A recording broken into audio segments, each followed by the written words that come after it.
வணக்கங்க. நீங்க பார்க்குறது தேனி மாவட்டம் பெரிகுளம் நகராட்சியில் அமைந்துள்ள அழகுநாச்சி அம்மன் கோயில். அம்மன் அழகுநாச்சி அம்மன் மட்டும் இல்லைங்க, ரொம்ப சக்தி வாய்ந்த அம்மன். இந்த கோயிலுக்கு பின்னாடி ரொம்ப சுவாரஸ்யமான ஒரு கதை இருக்குது. ஆங்கிலேயர்கள் காலத்தில் அம்மன் நிறைய நகைகள் போட்டுட்டு அப்படியே ஊர்வலம் போயிருக்காங்க. போயிட்டுருக்கப்போ யாருடா இந்நேரத்தில் இவ்வளோ நகைகள் போட்டு இந்த பயமே இல்லாமல் இப்படி நடந்து போகிறாங்களே அப்படின்னு சொல்லிட்டு ஆங்கிலேயருக்கு ஒரே சந்தேகம். அவங்கள பின்தொடர்ந்து போகிறாங்க. அம்மன் வேகமாக போகிறாங்க. ஆங்கிலேயரும் வேகமாக பின்தொடர்ந்து போகிறாங்க. இப்படியே இவங்க மாறி மாறி வேகமாக போயிட்டுருக்கப்போ ஆங்கிலேயர் பொறுமை இழந்து துப்பாக்கி எடுத்து சுட பார்த்துருக்காரு.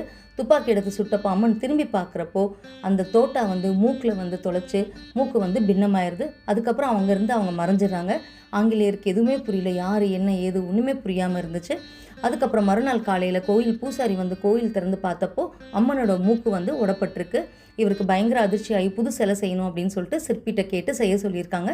எத்தனை வாட்டி செஞ்சாலும் திருப்பி மூக்கு மட்டும் பின்னமாகவே வந்தது. பூசாரிக்கு ரொம்ப வருத்தமாச்சு. நம்ம மேலே ஏதாவது குத்தம் இருக்குமோ அப்படின்னு சொல்லிட்டு பிரசங்கம் பார்த்துருக்காங்க. அப்போ தான் இந்த உண்மை வெளியே வந்திருக்கு.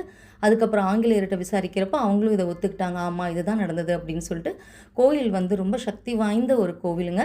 அம்மனை பார்க்குறப்போ நீங்கள் கொல்லிமலை எட்டுக்கை அம்மனை பார்த்த மாதிரி இருக்கும். கோவில் ரொம்ப அழகான இடத்துல நல்ல நெடிய நாகலிங்க மரம், நாவல் மரம் நிறைந்த அழகான சூழ்நிலையில் இருக்குது. இங்கேருந்து பார்த்தா அவங்களுக்கு அகமலை தெரியும், சுற்றி மாந்தோப்பு. அவ்வளோ அழகான சக்தி வாய்ந்த அம்மன்.